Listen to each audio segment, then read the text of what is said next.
Alright, so the workstation is finally built. If you haven't seen part 1, in part 1 we went through all the parts and the reasoning behind each choice as far as the hardware is concerned. But now, it's time to see what the semi-budget 2010 workstation / content creation PC would have been able to do back in 2010.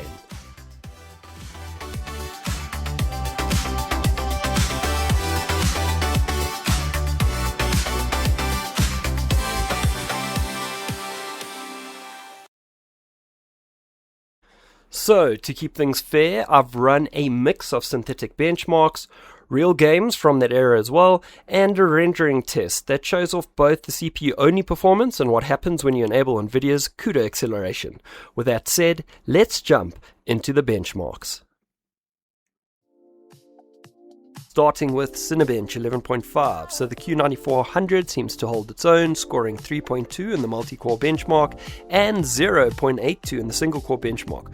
Not too bad, thinking that the Core i5 750 scores around 3.5 to 3.8 at stock clocks for the multi-core benchmark, so not a bad showing.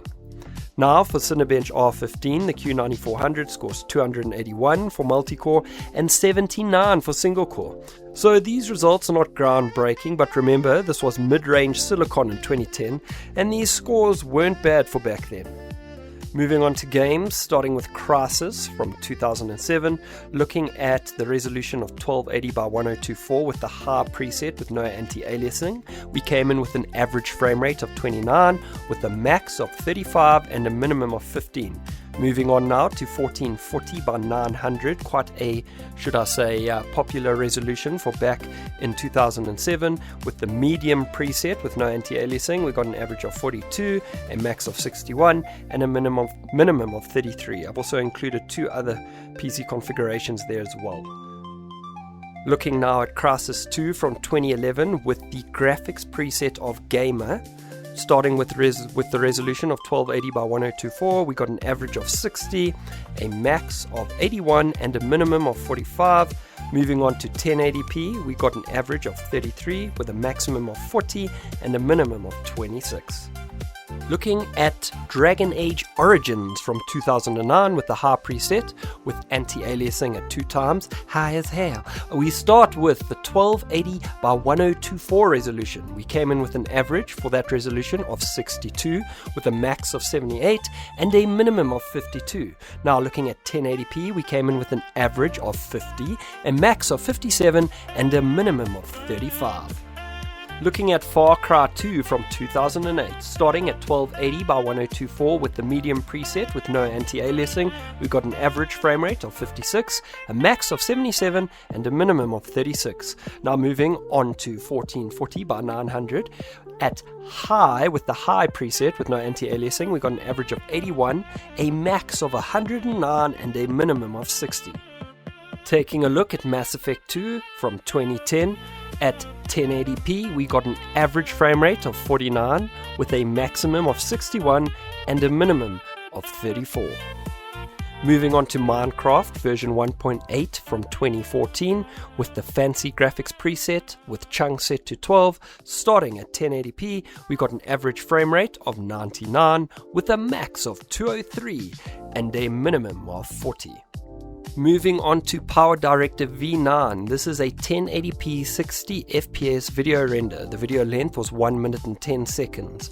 It is using H.264 and MP4 at a bitrate of 20,000 kilobits per second. Alright, moving on to the CPU, the Q9400, okay? That is CPU only rendering. That took 276 seconds. Moving on to the NVIDIA Quadro 2000. That brought the rendering time all the way down to 118 seconds. So that brings us to the end of part 2, well, the end of the series as well.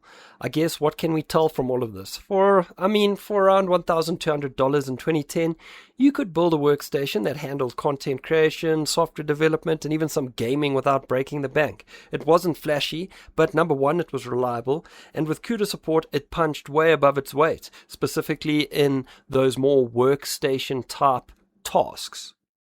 Looking back at 2010 and specifically HP's Z400 workstation series, I believe the system I've put together here actually outperforms all 3 Z400 builds I found reviews for. To start, this workstation carries more memory, 8 gigs of DDR3, which is more than any of the Z400s I came across online. I mean, the lowest end Z400 I found was underpowered across the board compared to this build, yet it cost about the same as what this setup would have cost me back then. Anyway, the other 2 configurations did feature, I will be honest here, stronger CPUs, but they were paired with weaker GPUs and carried price tags north of like $2,000. Heck, the one was even exceeding $3,000. I mean, even looking at the storage we put into this box, I mean, it came, we chucked in an 80 gig SATA drive dedicated to the operating system, a 250 gig SATA drive for media and general storage. Heck, we even threw in 2 40 gig SATA drives in RAID 0, serving as a scratch disk for Power Director and Photoshop. Okay, I know we're limited to RAID 0 and RAID 1, specifically software RAID, in Windows Vista Ultimate 64-bit, where I will admit some of the Z400s did come with dedicated RAID controllers. But all things considered though, as a budget workstation for 2010, I think this setup holds its own. If I had been a YouTuber and a content creator back then, this is exactly the kind of build I would have sort of relied on and built for video editing, software development, some gaming, heck, even some 3D modeling workloads, with applications like Maya and Blender.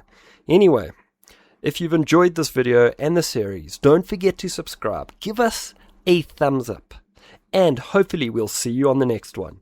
Cheers.